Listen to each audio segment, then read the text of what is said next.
Hey, Jerry Recaps fam. Welcome back to another exciting Manhwa recap. For those who are new here, I'm Jerry, and this is Jerry Recaps. We've got an action-packed recap lined up, so buckle up for the ride. On the day Ye Hao celebrated his 18th birthday, his entire family was filled with joy. They adorned him with a crown and presented a birthday cake. Ye Hao's father inquired about his birthday wishes for the year. With a sweet smile, the young man declared it was a secret. Her older sister, Yunfei, intrigued by the notion of secrets, eagerly hugged him and encouraged him to reveal the wish. Their parents intervened, asking Yunfei to stop, and urged Ye Hao to share his wish. After a playful exchange, Ye Hao expressed his desire for their family to continue its current happiness. As Ye Hao finished sharing his wish, a sudden red light flashed through their house, followed by a massive explosion. The entire family tumbled from their apartment building. In the chaos, Ye Hao desperately roared, attempting to grab each family member falling from the building. A colossal monster appeared before him, eliciting fear from the 18-year-old until he woke up, realizing it was all just a nightmare. In reality, Ye Hao had fallen asleep in class. His outburst attracted the attention of the entire class, and the annoyed teacher scolded him for ignoring the lesson. The teacher sarcastically questioned if Ye Hao found history boring or understood everything. Awkwardly scratching his head, Ye Hao apologized, explaining he had studied late the previous night. However, before he could elaborate, the teacher instructed him to stand at the back of the class. The teacher, realizing Ye Hao's passion for studying, allowed him to stand behind the class leader. Displaying a holographic Earth, the teacher explained the Earth all age of the year 2036, a period marked by chaos and opportunity. Randomly emerging monsters pose threats, but humans could enhance their levels and develop various skills and jobs. Following initial catastrophes, the 5 major alliances established a new world order. Despite the desire for improvement in this dangerous era, Ye Hao struggled to increase his level over the years. After school, he found himself kidnapped by Lu Feng and his gang. They deemed him foolish and demanded a security deposit. To their surprise, Ye Hao, who had once protected Lu Feng from bullying, calmly stated that he never expected to be asked for protection money by the same person he had helped before. Without hesitation, Lu Feng responded to Ye Hao's words by delivering a swift blow to the young man's stomach. He claimed that at the time, he was blind and had thought Ye Hao was merely following a lower-level martial artist. Lu Feng, who had entered school at the same time as Ye Hao, surprisingly advanced to level 5 within 2 years. In contrast, Ye Hao remained at level 3. As Ye Hao struggled on the ground, Lu Feng continued his verbal assault, labeling Ye Hao as trash and capable of leveling up. As the beating intensified, Ye Hao's younger sister, Yunfei, intervened. She kicked Lu Feng in the face, vehemently opposing the assault on her older brother. Witnessing Lu Feng thrown away, his companions panicked, particularly wary of Yunfei, and a level 7 at the age of 16. Rumors circulated that Yunfei had even single-handedly defeated a level 10 monster at level 7. Despite their panic, one of the delinquents, attempting to save face, mocked Ye Hao, claiming he was nothing more than someone who hid behind his sister. Once the delinquents retreated, Yunfei approached her older brother, offering apologies for arriving late. She reassured him, expressing confidence that he would become a formidable fighter. Ye Hao, while appreciative of his sister's support, acknowledged the truth in Lu Feng's words. He recognized himself as someone unable to level up, having researched extensively from the Calamity period to the present. On the way home with his little sister, Ye Hao questioned whether he was the only one considered trash on the old Earth. Arriving home, Ye Hao received a birthday surprise from his family. Despite the celebration, he wore a worried expression, haunted by the earlier dream. In an effort to prevent the nightmare from materializing, Ye Hao treated his family to grilled fish at their favorite restaurant. Initially, the mother complained about the food she had prepared at home, but the father reassured her, emphasizing Ye Hao's happiness. That night, the family left the restaurant with full stomachs and content hearts, seemingly safe from any impending danger. However, their joy was short-lived as a sudden explosion rocked the area behind them. Ye Hao's father instinctively shielded his family, and Ye Hao turned to witness a dark gate emerging. As panic ensued, everyone fled the area, anticipating the appearance of a monster from the gate. True to their fears, a giant spider monster emerged, catching the crowd off guard in what was supposed to be a safe zone. The family found themselves trapped in front of a ferocious monster, unable to escape its menacing presence. Realizing the danger, the father bravely stepped forward, instructing his 2 children to run away and save themselves along with their mother. With unwavering confidence, the father confronted the monster, launching energy-filled fists at it. Despite being at level 10, he was determined not to let harm befall his family. In an attempt to protect his loved ones, the father attacked the monster, but the agile creature managed to dodge and counterattack with limbs as sharp as spears. The force of the blows sent the father flying, causing panic in the mother. Urging her children to flee, she rushed to assist her husband, only to face a worse fate. The monster's massive arm struck her, and with a chilling voice, it declared its intention to devour her later, believing a level 10 human fighter would be a more satisfying meal. As the monster nearly attacked the father once more, Yunfei, one of the children, intervened. She shot an arrow at the monster, challenging it to face her instead of continuing to harm his father. Without hesitation, the monster turned its attention to Yunfei, who looked troubled but refused to back down. Yunfei insisted that her older brother take their parents away while she tried to restrain the monster.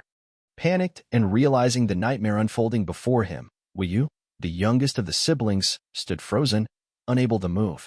He understood the vast level difference between himself, at level 3, and the level 15 monster.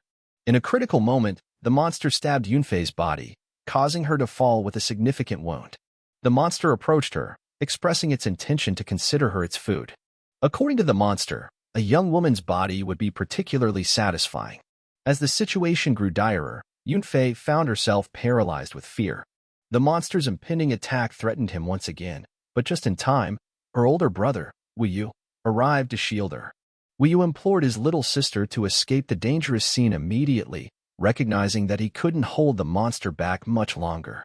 Despite the grim circumstances, Wu insisted that even if he became the monster's food, he could at least be useful to his family. In a sudden turn of events, the monster attacked Wu, stabbing him in the back.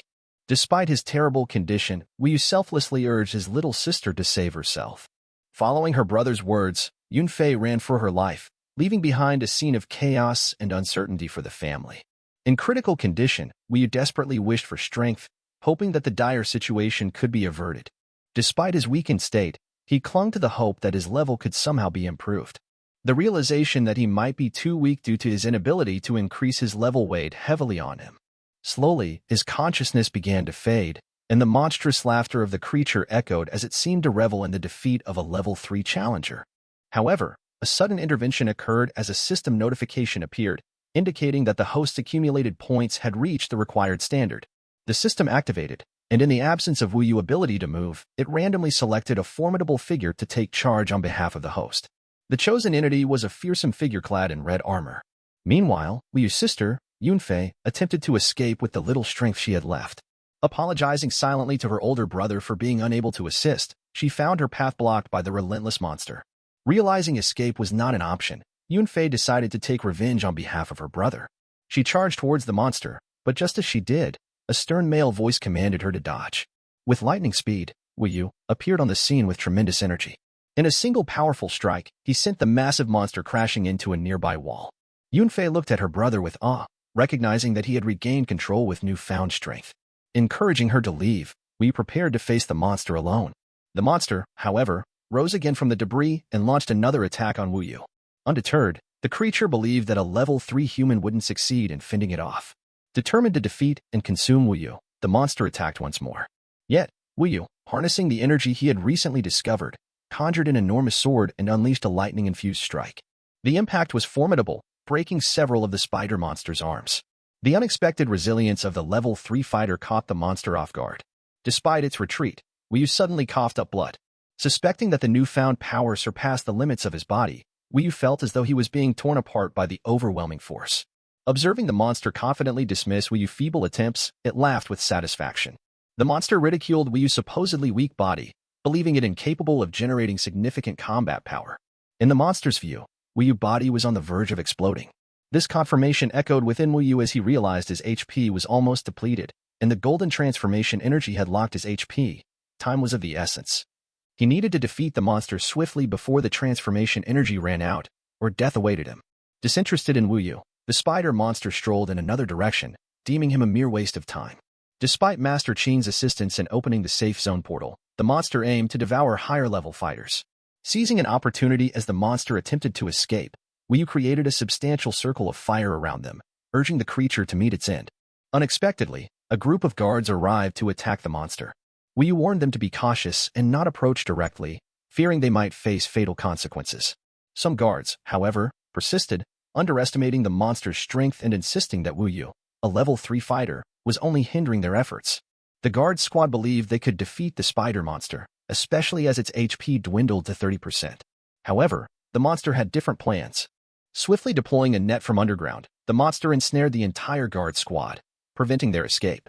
The monster reveled in its success, stating that humans, much like its prey, often underestimated their opponents until easily defeated.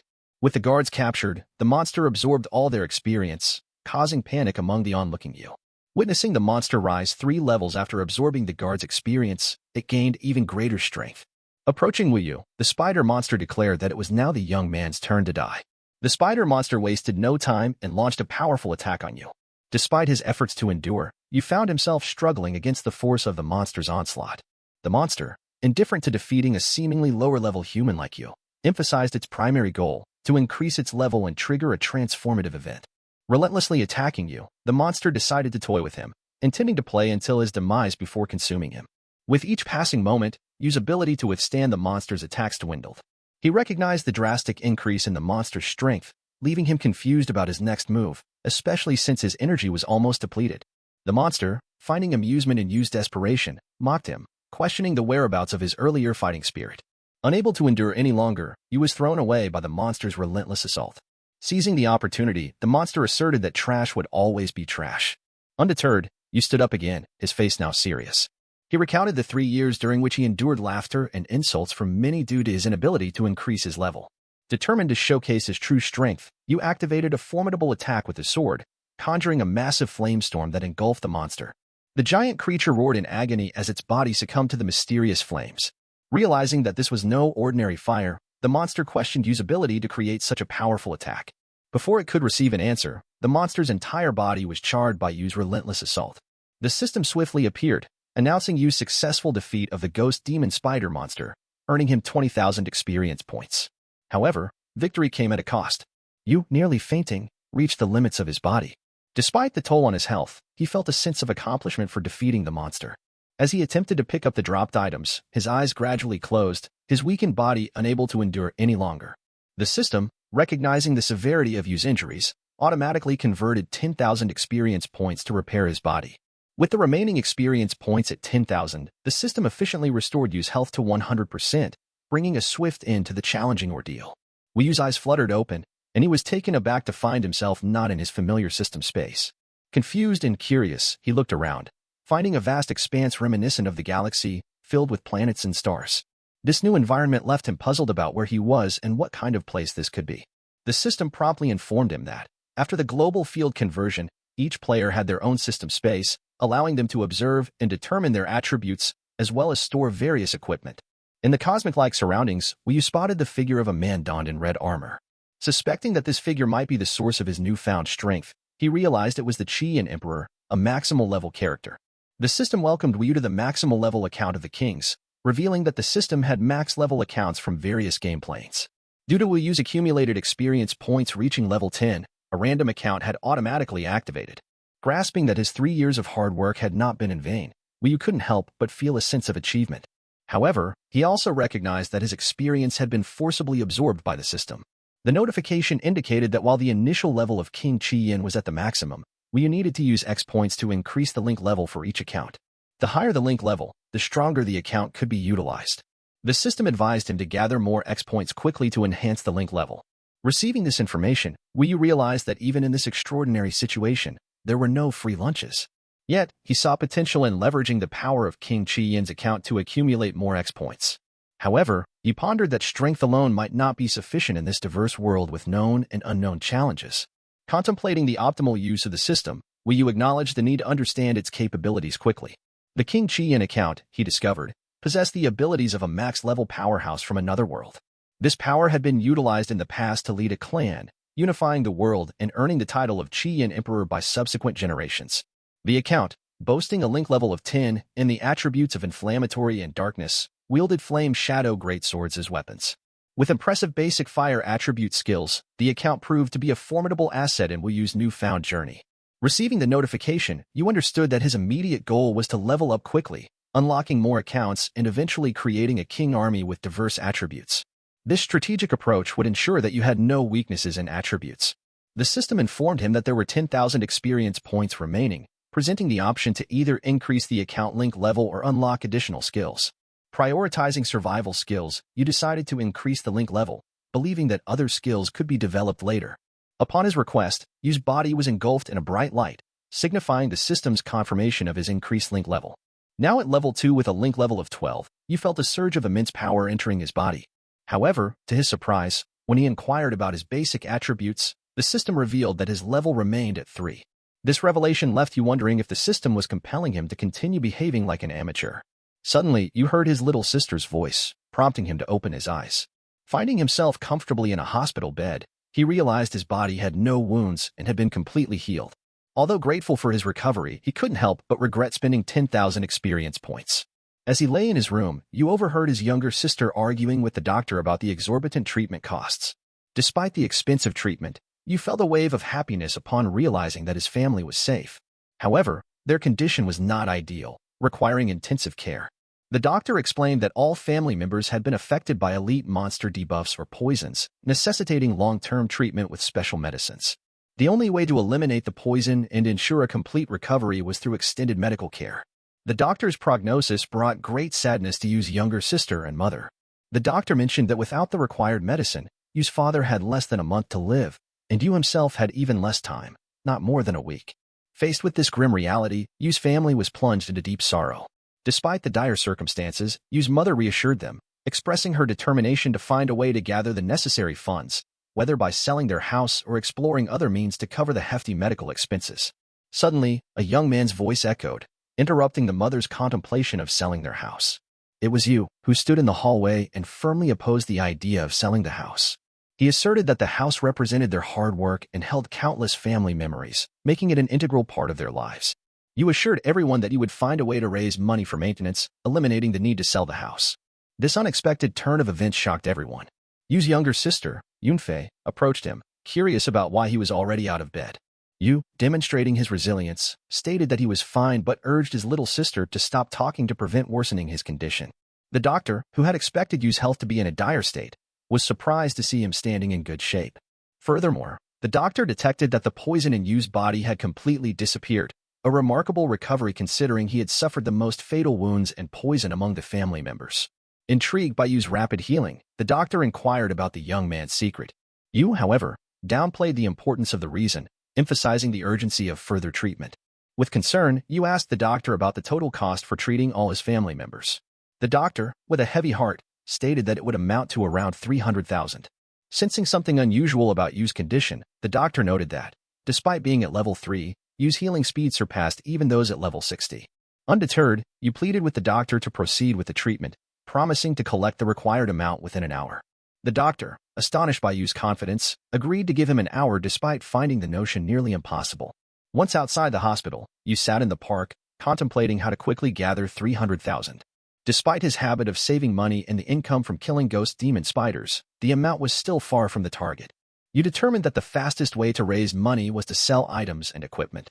The most valuable item in his storage space was a rare level 15 magic crystal. Yu stared at the crystal in front of him, hoping it could fetch a good price. The system had described the crystal as a basic material for crafting magic equipment, and its value increased with the monster's level.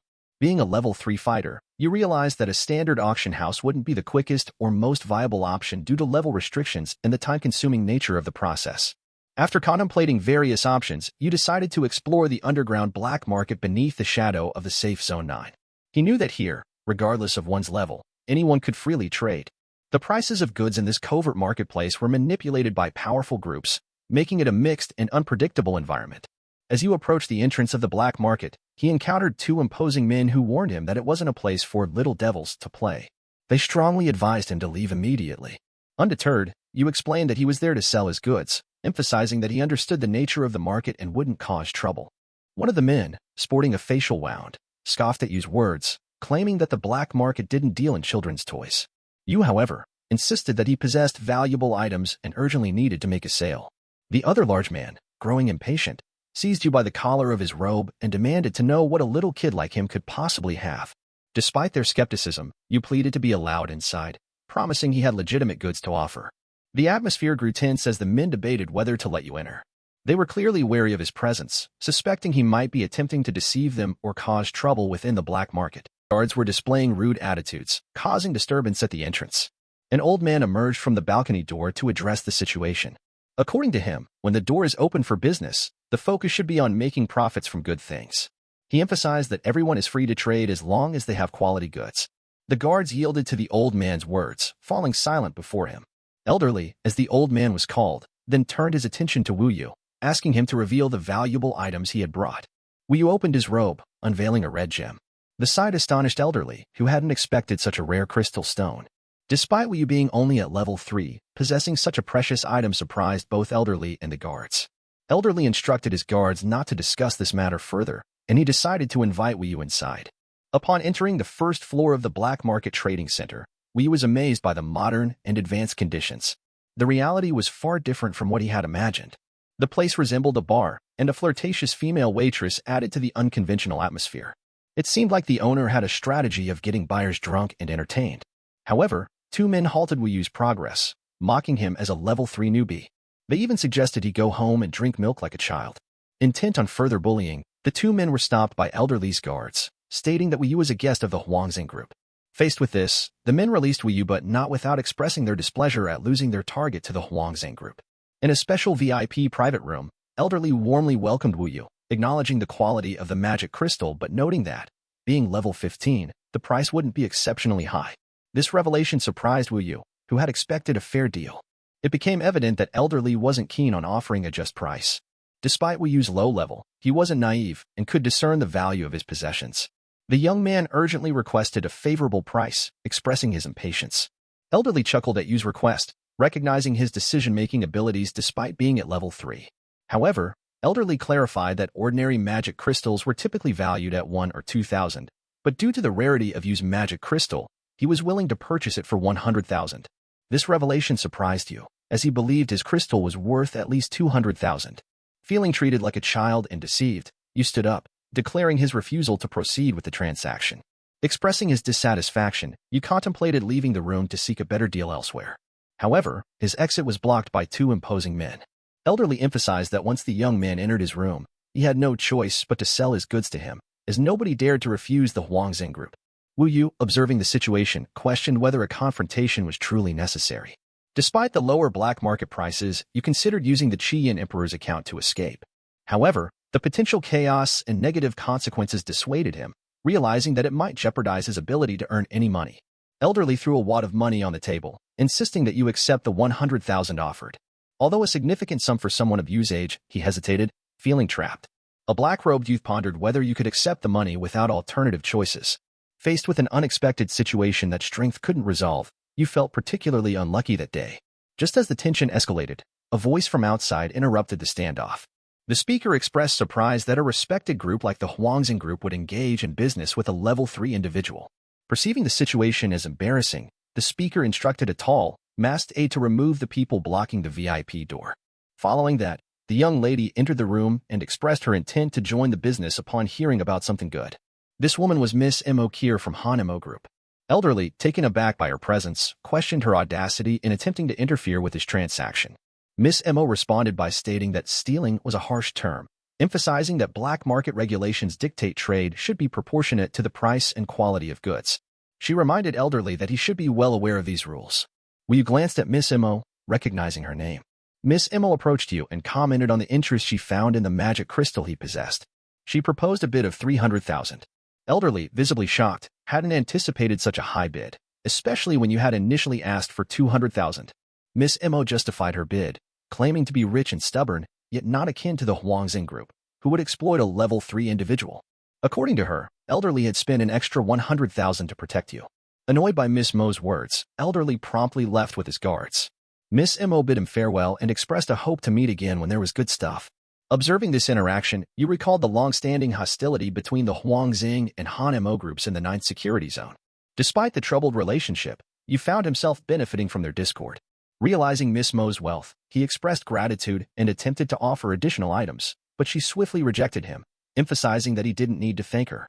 Miss Mo, walking out of the room, instructed her bodyguard to give money to Wu Yu, ignoring the crystal. After her departure, Wu Yu smiled with satisfaction, having secured the needed funds. Meanwhile, at the hospital, Yu's mother and Yunfei were still deeply engrossed in sorrow over their father's deteriorating condition.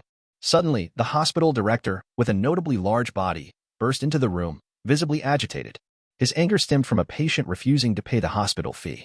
The director questioned why the patient was still receiving treatment when the doctor clarified that they had paid for the emergency room and were waiting for accommodation costs.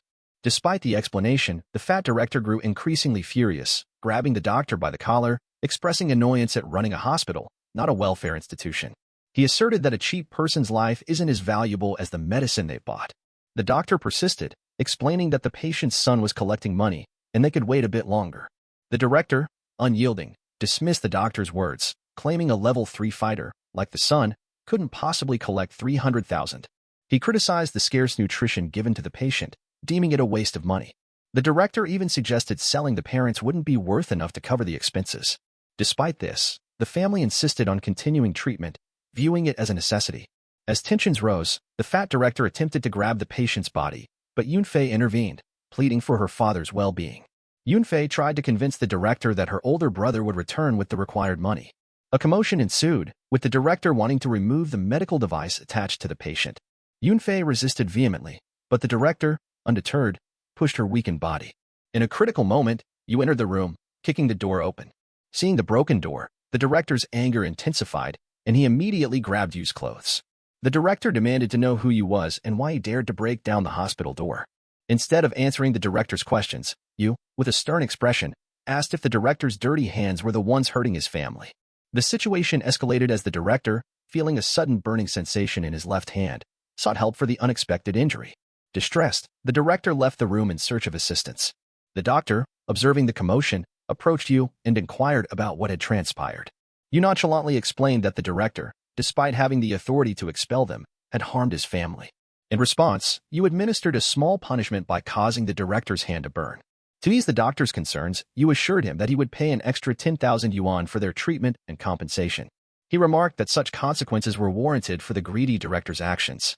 Yu also emphasized that ethical behavior, akin to that of the doctor, could have prevented the situation. Though the doctor smiled awkwardly at Yu's words, he secretly believed that the director deserved the outcome. The director's lack of ethics and greed had irked the doctor, who hoped that this incident would deter him from future wrongdoing. Wu Yu then presented an account showing 310,000 yuan and inquired if the family could proceed with the treatment. The doctor affirmed that they could continue and assured Yu that despite the hospital's high costs, they were committed to providing genuine and quality service. Yu expressed gratitude to the doctor for his trust and for allowing time to gather the necessary funds. He acknowledged being deeply indebted to the doctor, who, in turn, dismissed the thanks, stating that it was an obligation driven by a doctor's commitment to their profession and compassion. The doctor found himself increasingly amazed by the young man, Yu, who not only exhibited rapid self-healing but also managed to collect an impressive 300,000 yuan in a remarkably short time. In the doctor's opinion, Yu was a fascinating individual. After the doctor left, Yunfei, feeling regretful and apologetic, expressed her inability to protect their parents. She struggled to hold back tears, acknowledging her current weakness. Yu comforted his sister, taking the blame upon himself for not returning on time and causing suffering for all of them. Yunfei, frustrated by being poisoned, lamented that if she were not poisoned, she could have participated in a dungeon competition at her school the next day. She had hoped to win the competition's bonus to improve their family's situation. However, now she couldn't participate and still owed 300,000 yuan. Upon hearing about the competition, Yu became excited and inquired if it was an annual event held by the school. Learning that the bonuses were substantial, he asked Yunfei to confirm, and she affirmed the rumors, mentioning that this year's bonus was expected to reach 500,000 yuan. Yu's excitement grew even more, and he assured his sisters to focus on the treatment while entrusting the matter of money and the competition to him. Determined to win the bonus, Yu rallied his sisters to stay calm and believe in him. The following day on campus, all students gathered in the spacious main hall for the annual competition organized by the university. The committee welcomed the participants and clarified that the rumors about the significant bonuses were indeed true. This year's starting bonus for the competition reached an impressive 500,000 yuan, and additional bonuses would be added based on the level of completion, without any restrictions. Upon hearing this, all the students immediately cheered with happiness. The committee then explained the reason behind the substantial bonus. It was sponsored by the Han Mo Group. As the organizers disclosed the sponsorship, Miss Mo, along with her two aides, appeared on stage. The committee urged everyone to applaud Miss Mo, and the students enthusiastically praised her dazzling beauty. The committee further announced that the final winner of the competition could immediately join the Hando group without the need for selection. This news heightened the excitement among the students, as entering the Hando group, ranked in the top 10 on the dungeon score list, was considered a prestigious and invaluable opportunity. Yu, among the students, realized that the competition between major groups was fierce, but he now understood that the eldest Miss Mo aimed to choose a talented individual from the university. Although she seemed impatient, Yu's main goal was the bonus. Following this, the committee displayed a giant hologram screen and informed all students that the dungeon competition would be in the Shadow Forest. The average monster level in this forest was 5, with some reaching level 10. Some students expressed surprise at hearing the name Shadow Forest, considering it the highest level dungeon in their university. Rumors suggested it had never been successfully cleared by students. Moreover, the lowest monster level in that place was 5, while the average student level at the school was only 5. You speculated about the final boss of the dungeon, envisioning a shadow dryad whose monstrous size resembled a tall building, and its level appeared terrifying. Yu's face lit up with joy upon encountering the monster, as he had envisioned the prospect of earning bonus money. The committee reassured the children not to fret, emphasizing that although the dungeon posed significant challenges, there were two essential mechanisms, PvP and PvE. PvP allowed players to engage with fellow players or battle opposing teams, while PvE, or player versus environment, required confronting monsters within the dungeon's surroundings. In light of this, the competition permitted students to form teams with a maximum of 5 members. The students collectively cheered, sensing an opportunity to succeed. They believed that by working cohesively as a team, overcoming a level 10 Shadow Dryad would not be an insurmountable task. However, some students expressed concerns about the difficulty of fighting fellow players and the need to guard against sneak attacks from other teams. Yu, taking into account these various strategies, concluded that the school aimed to train students in practical combat and survival skills. During the discussion, a student raised a question about determining the winner if they were on the same team. The eccentric principal explained that the competition was still individual-based, but points obtained from defeating the Tree Fairy Shadow would be evenly distributed within the team. Victory would only be granted to the team that successfully attacked the Tree Elf with the highest points. The principal added that, to simulate a real battle atmosphere, students could take points from other teams, eliciting mixed reactions. Many students found this rule harsh, fearing it would foster a desire to harm fellow students. Despite these concerns, the principal dismissed them and promptly opened the dungeon gate, declaring the competition officially underway. Participants immediately busied themselves searching for their team members. But, as usual, no one wanted to be on the same team as you. They even mocked the young man, questioning why he was still allowed to participate by the school. Even one of the disciples warned others to be careful around you. Facing the dilemma, you chose to leave the students who mocked him, thinking that even if they begged him in the future, he didn't want to be on the same team as those people. Additionally, he didn't want the extra burden, making him believe that traveling alone would be easier. Yu promptly approached the female teacher and expressed his desire to register. The teacher, curious about the absence of a team, inquired about the young man's companions. Yu responded firmly that he was alone, prompting the teacher to proceed with the registration. However, she expressed concern as Yu was only at level 3, deeming it too dangerous for him to go alone. She advised him to choose a partner carefully. Just as the situation seemed uncertain, Lu Feng intervened.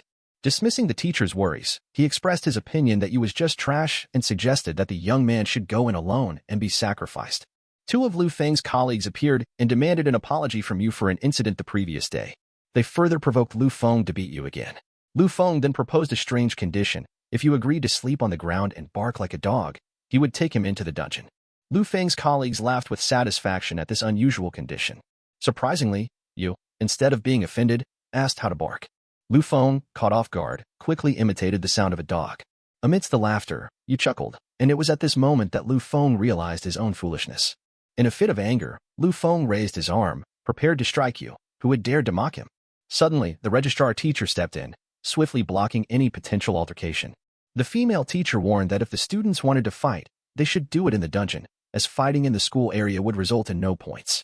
Hearing this, the blonde man felt irritated but contained his anger as he entered the dungeon. Before going in, Lu Feng turned to Yu. Lu Feng requested Yu not to flee, expressing his eagerness to confront Yu in the dungeon. In response, Yu nonchalantly stated that there were no ambiguous words in his dictionary. After Lu Feng's group entered the dungeon, Yu approached the teacher and asked for the entry card. The female teacher praised Yu's courage and handed him the card, emphasizing that success still depended on his strength. Yu, determined to participate, received the entry permit with a serious demeanor. The teacher wished him good luck, acknowledging his persistence. Inside the dungeon, you hoped for an enjoyable show. Just before entering, Miss Emo observed you closely, recognizing him as the person she met at the black market the previous day. She found you interesting for daring to enter the black market and the dungeon alone, despite being at level 3. As you entered the dungeon, he noticed that the starting location for each team was deliberately randomized to prevent early conflicts. This randomness proved advantageous for you, who promptly engaged and defeated several small spider monsters that appeared in his path. You consistently earned 10 points every time he defeated a monster, but he faced a challenge due to the vast area and scattered monsters. Clearing them one by one seemed more time-consuming than he had initially thought. Realizing the need to level up quickly, you decided to target higher-level monsters. His attention was drawn to small spider monsters creeping into the bushes. Following them, he ventured deeper into the forest. To his surprise, he stumbled upon a red web, and above it, a girl named Ruin Tantin was trapped and unconscious. It seemed she had fainted after being attacked by a monster. As Tannin slowly regained consciousness, she panicked upon realizing she was captured by a red spider monster. Attempting to scream for help, you, who had climbed to the top of the tree where she was caught, urged her to be quiet to avoid attracting the spider monster's attention. Tantin, shocked by her predicament, inquired about how you ended up in such a dangerous situation. You explained that he needed to save Tantin before the monster returned and attacked. However, Tantin, surprised by Yu's appearance and aware of his level 3 status, expressed concern. She asked you how he planned to navigate through the dangerous dungeon. You, resolute in protecting Tantin, stated that if he failed to do so, Yunfei, presumably a friend, would not spare him. Grateful for Yu's intentions, Tantin thanked him but insisted on him leaving. She doubted that a level 3 player like you could cut through the spider web and rescue her. Furthermore, defeating an elite-class spider monster that had reached level 8 seemed beyond Yu's capabilities.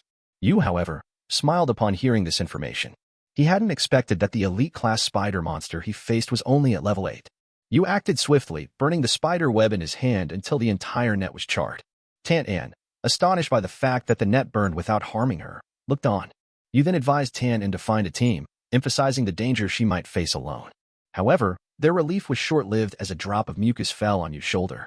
Looking up, they spotted a red spider monster right above them. Reacting quickly, you pushed Tantin down to avoid the green slime spat out by the monster. The slime was highly poisonous, requiring immediate action.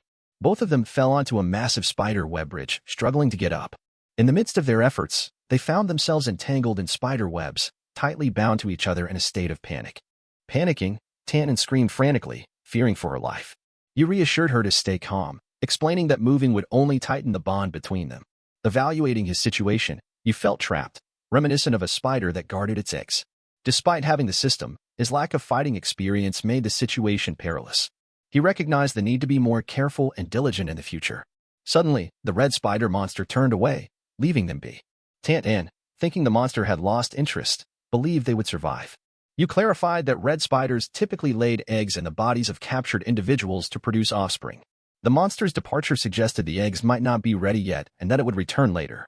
Hearing this, Tantin panicked even more, becoming hysterical. She continued to roar frantically, rubbing against you in her desperation.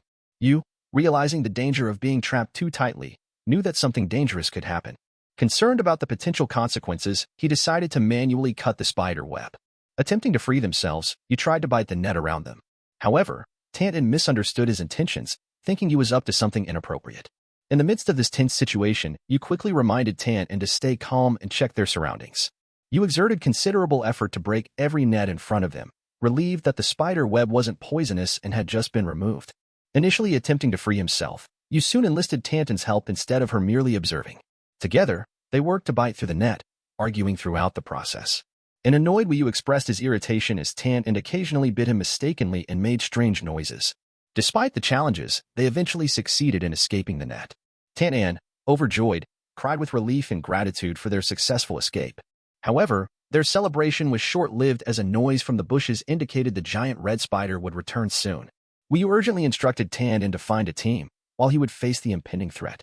Concerned, Tantin questioned why you wanted to play the hero. Despite being a level 3 player, she feared that facing the level 8 elite monster could lead to Yu's swift demise. Tantin suggested they run together, emphasizing the danger. However, Yu, with a slight smile, asserted that he didn't come to the place to become prey, emphasizing his original intent of hunting. Moreover, having just escaped the clutches of the red spider web, he sought revenge on the monster. Undeterred, you walked towards the source of the noise in the bushes, activating flames on his arms. A red spider emerged, prompting panic in Tan-An. Despite her concerns, you reminded her not to interfere and stay out of his way during the fight. Tan-An, a level 5 doctor, offered to stay and help treat Yu's wounds, but he paid little attention, focused on his mission. Activating a massive flame to surround the spider monster's body, you approached it with calm determination. He expressed his intention to unleash his anger, fueled by the harm inflicted upon his family by the spider monster. Yu swiftly drew his flame sword as the spider monster sensed danger and launched a brutal attack. Yu skillfully leaped high, evading the spider monster's onslaught. He even took a moment to mock the red spider monster's abilities, finding them inferior to the ghost-eyed demon spider he had conquered previously. Unlike the latter, the red spider monster couldn't speak, but Yu, indifferent to such details, preferred not to hear his victims plead for mercy. With a single, powerful swipe of his sword, Yu cleaved the spider monster's body, and it promptly succumbed to the flames, perishing on the spot. The force of Yu's attack was so intense that it scorched part of the surrounding forest. Tan-An stood in awe, utterly surprised that you could defeat a level 8 elite monster with a single strike. This unexpected victory deepened Tan-An's suspicion that Yu might be concealing his true level. The system promptly appeared, notifying Yu of successfully killing a level 8 elite monster, earning him 1,000 points. As a bonus, he received an extra prize of 5,000 experience points. Even Tan-An, who merely participated, gained 500 points. Delighted with the unexpected rewards, Tan-An and Ru found themselves in high spirits. Tan-An, curious about Wu Yu's level, stuck close to him, bombarding him with questions. Excitedly, Tan-An claimed that she had suspected from the beginning that Yu was a skilled player unable to level up. Clinging to him and referring to him as the Great God, Tan-An attempted to coax him into revealing his secret. She playfully threatened to make herself disappear if he didn't comply. Unfazed, Yu maintained his silence, urging Tan-An to let go or face consequences. Yu candidly admitted that he was starting to regret saving Tan-An, emphasizing his greater concern for points and achievements than interpersonal dynamics. Yu calculated the 1,000 points gained from the dungeon, adding them to the 5,000 experience points from the King System account. He found this progress exciting, believing it would expedite his leveling. Yu, having picked up the items dropped by the spider monster, remarked to Tan-An that the girl had earned her points. However, the items dropped did not belong to Tan-An, and Yu expressed his intention to claim them all. Tan-An, when asked, didn't mind as long as he was willing to take her to the top. As Yu surveyed the items, he noticed a mysterious claw and decided to pick it up. The system explained that it was the damaged poisonous glands and tissue from the spider monster, making Yu eligible for the battle item as a reward. Viewing it as good luck, Yu noted that while no equipment dropped, items like spider fangs were in high demand on the black market and could be sold quickly. Suddenly, the system notified an upgrade, randomly elevating the effects of the item. It could now cause bleeding, provide poison, and weaken the enemy. This revelation surprised Yu, as it was the first time he realized dropped items could be upgraded. This brought to mind the ring dropped by the ghostly demon spider before. Examining the ring in his inventory, Yu wondered if it was a legendary item. The system clarified that the ring was a lucky ring, capable of triggering effects by randomly increasing the level of the obtained item. Yu was pleased to have such a useful item to enhance future acquisitions. He decided to use the ring to equip his item. Advising Tan-An to proceed alone and not just seek opportunities, Yu emphatically stated that he didn't want to be seduced. Tan-An assured him that she wasn't trying to seduce him. She was merely scared, feeling safe only when near Yu. Tan-An affectionately referred to Yu as the Great God, suspecting that he was disguising himself in front of all the students to make them think he was trash, considering it an impressive disguise. She persisted in her curiosity about Wu Yu's true level. Yu firmly withdrew his arm, signaling to Tan-An not to inquire further. He insisted that Yu had his reasons and plans for what he did. If Tan-An still intended to follow, she needed to remain silent and keep Yu's abilities a secret from everyone. Yu even went as far as to threaten Tan-An if she were to reveal the secret. However, their conversation was abruptly interrupted as several men suddenly appeared. To their surprise, Tan-An was still alive, having survived the encounter with the red spider monster. The sight of the 4 men angered Tan-An. She scolded Li Hong and the rest of his team. Tan-An questioned how they dared to return after what they had done to her. Li Hong nonchalantly responded that Tan-An had already been kicked out of their team. They had grown annoyed with her incessant talk of love and magic, and if it weren't for her being Li Hong's classmate, they wouldn't have included her in their team.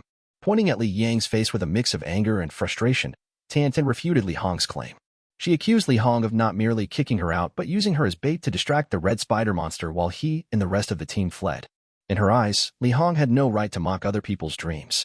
One of Li Yang's team members finally realized that the red spider monster had been defeated and was now on fire. The revelation shocked them, especially considering that Li Hong and his team had returned to attack the monster together. Curious, Li Hong inquired if Tantan had defeated the monster. Tantan proudly confirmed this, going as far as to claim that she had joined forces with the great god Yu to achieve victory.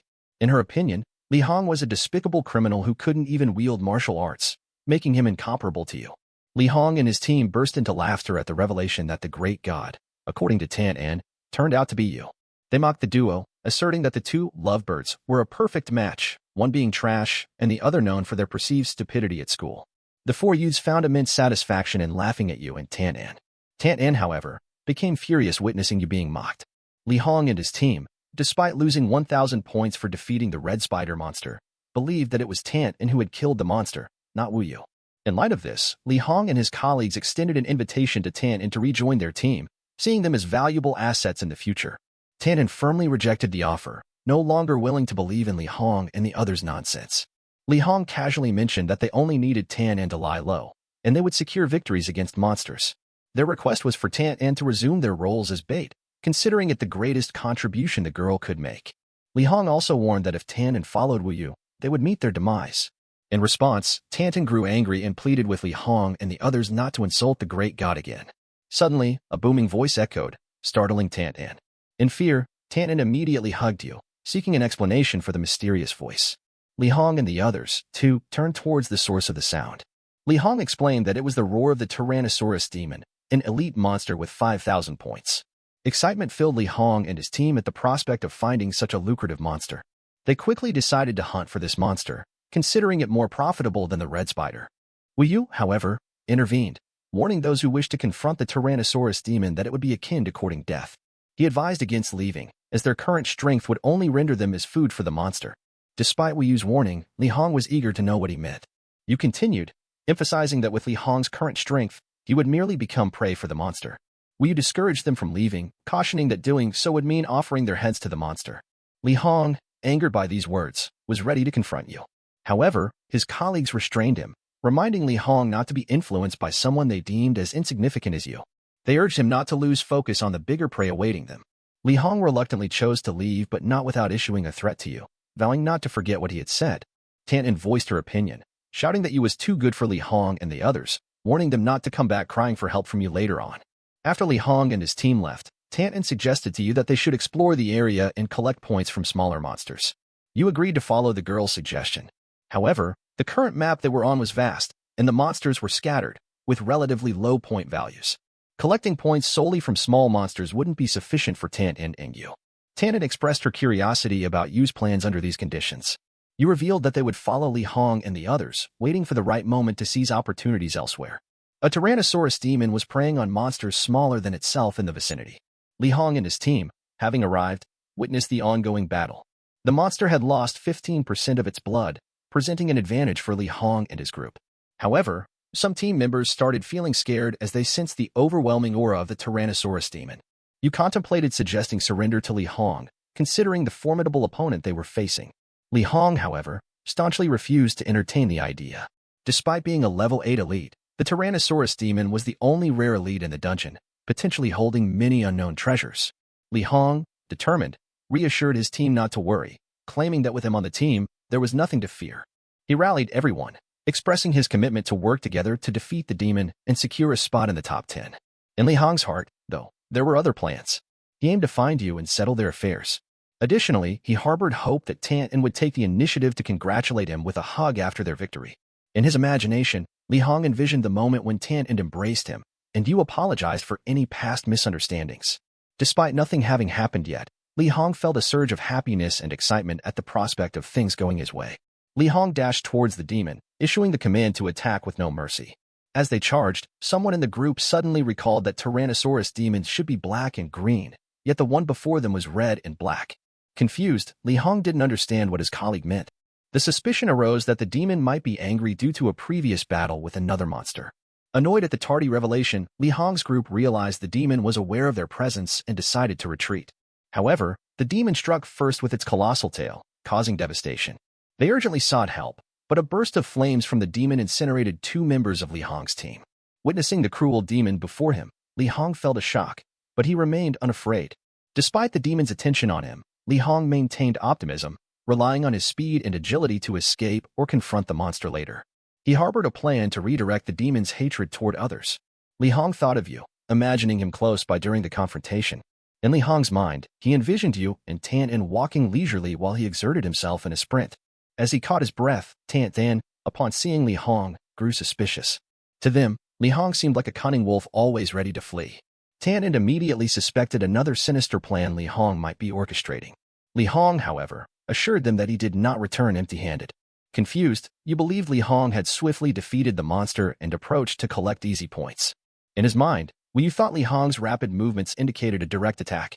However, he became puzzled as Li Yang's friends were nowhere in sight. Li Hong continued to dash past the two of them without stopping, promising to explain everything later. He nudged Tantan's bodies, urging them to observe the gifts he had prepared. Though Tantan were perplexed by Li Hong's words, a sudden groan interrupted the moment. The Tyrannosaurus demon had arrived, and reflexively, Tantan launched an attack.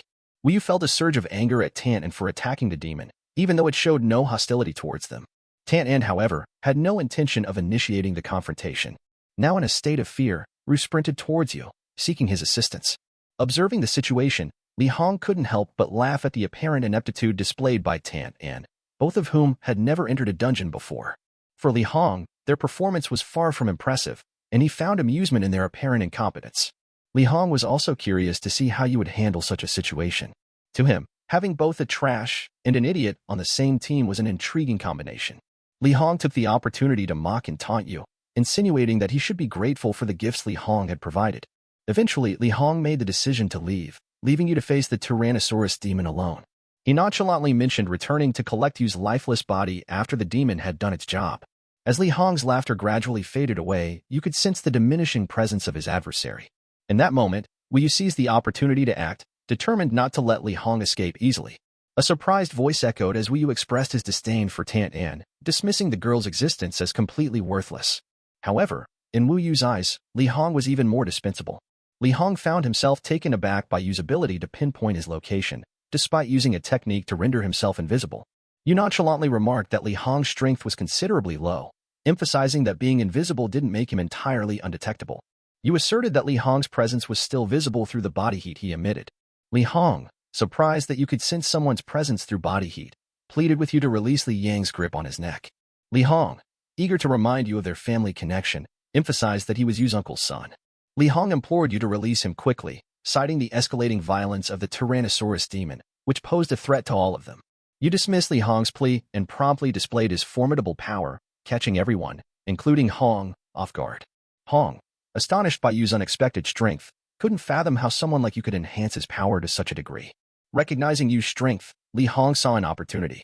He immediately proposed that you join forces with him to defeat the rampaging Tyrannosaurus demon, admitting that he needed points and equipment. However, Wu, deeming Li Hong shameless, flatly rejected the offer. Wu, however, hinted that he might reconsider if Tantan, who was present, agreed to it. Hong, anxious and still frightened, pleaded with Tantan, highlighting their past connection as classmates and emphasizing that he had brought her into the dungeon.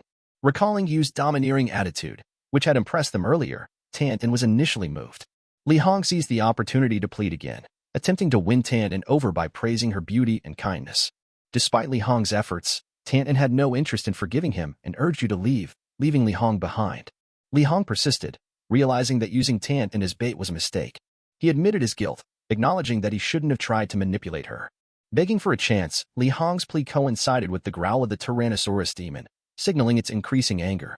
Confused and worried about their next move, Tantan grappled with the realization that the demon's strength far surpassed theirs. In the midst of the challenging situation with the approaching Tyrannosaurus monster, Li Hong seized the opportunity to make a move against you. He had a determined plan to use a deadly move with the intention to kill you. Surprisingly, the knife is thwarted by a large sword concealed on Yu's back. Li Hong is left bewildered, having not noticed the sword until now. On the flip side, Yu is infuriated by Li Hong's opportunistic attack. In Yu's eyes, Li Hong appears to lack the ability to think critically, and now that Li Hong is determined to make you the target, he decides not to let Li Hong off easily. Yu retaliates by killing Li Hong with his sword, claiming all the prizes Li Hong had previously obtained. Yu gains personal and team points totaling 5,000 from Li Hong's spoils. Meanwhile, Li Hong's lost body in the dungeon is returned to his original form at the university. Despite Li Hong's anger and vows of retribution, Yu remains resolute. Wu, too, reaps rewards in the form of a disappearing skill book and a poisonous dagger. The PvP mode victory allows you to seize items and enemy equipment for exchange. Surveying the loot, you concludes that Ye Hao is indeed worthy of being considered a rich second generation. Being at level 5, Ye Hao also possesses good equipment. Wei Yu examines the hiding skill book, which grants a disappearing skill lasting 30 seconds and renewable. Additionally, he acquires a poisonous dagger capable of delivering a fatal blow to humans, usable only once. You felt a surge of happiness, an unusual sensation for him as he managed to secure 2 items simultaneously. However, this joy was interrupted by a voice, Tanton's, cautioning him to be careful. The warning pertained to the approaching Tyrannosaurus demon, a signature creature of the Shadow Forest and the sole rare elite in that territory. As you observed the rapid movement of the demon, he recalled information he had read about it. The Tyrannosaurus demon possessed the fire attribute and exhibited an irritable and vicious character. Once it turned vicious, all its attributes multiplied, making it significantly more challenging to defeat. He reflected on the advice he had come across in books, suggesting that when faced with a fierce monster in the wild or a dungeon and unable to escape, cleaning oneself and sleeping on the ground could improve mobility. However, you had yet to encounter any significant issues with demon attacks. The dilemma lay in the fact that an enraged Tyrannosaurus demon would not drop any equipment or items upon defeat. This meant that players had to approach the situation with great care to avoid aggravating the demon further. Although you found this troublesome, he possessed the courage to stand his ground even in the face of a ferocious Tyrannosaurus demon. His first instinct was to discuss his plans with Tanton. You instructed the duo to listen carefully to his plan and prepare to pacify the demon. Tanton, understandably confused, questioned the meaning behind Yu's words. Yu, aware of a doctor's special skill to alleviate anger and violence, asked them to ready themselves to calm the demon. However, the skepticism arose because the levels of Tanton and the demon were significantly different. The chances of success were dubious, especially considering the limited time and the fact that the special skill could only be used once. Despite acknowledging the potential failure of this approach, Yu insisted that Tanton follow his orders. His plan hinged on their ability to lower the demon's HP to below 20%, ensuring a successful execution. Tanton swiftly grasped Yu's plan, her amazement at his exceptional strength and combat abilities lingering in her heart. Yu's prowess rivaled members of a large professional team, leaving her duly impressed. Meanwhile, Ye Hao continued his battle with the monstrous demon, fully aware that he could effortlessly defeat such a level 8 elite vicious beast. However, doing so without gaining any rewards would be a significant loss for him. Moreover, the Tyrannosaurus demon was renowned for its treasures, heightening Ye Hao's anticipation. After successfully knocking down the monster, Ye Hao promptly instructed Tanton to use the special skill he had provided. Tanton, with a combination of beauty and wisdom, brandished her wand, invoking the power of love and magic in the name of healing. Her intention was to cure the demon. Witnessing her actions and hearing her words, Ye Hao couldn't help but feel a twinge of annoyance. The girl appeared to be showcasing her skills, much to his chagrin. Confusion surrounded the effects of Tanton's special skill. Ye Hao, slightly irritated, questioned whether she had used the correct skills. Tanton, however, expressed doubt as she believed there was nothing wrong with the skill she employed. The anticipation of a potent healing effect hung in the air, but the outcome remained uncertain. To everyone's surprise, the Tyrannosaurus demon, once menacing and fierce, underwent a remarkable transformation. It shrank in size, now appearing small and adorable. This unexpected change in demeanor caught Tanton off guard, and annoyance replaced her initial intention to cure the demon. Witnessing the creature's newfound cuteness, Ye Hao also found himself annoyed but helpless to reverse the transformation. The turn of events brought an unexpected twist, with the ferocious demon becoming a miniature, lovable version of its former self. Thanks for joining me on this adventure. Let me know in the comments what you thought of these chapters. If you enjoyed this recap, don't forget to hit that like button and subscribe for more manhwa/manhwa content. Stay tuned for more exciting manhwa and manhwa content coming your way. I've got some awesome recommendations and reviews lined up. I'm Jerry, signing off. Until next time, happy reading.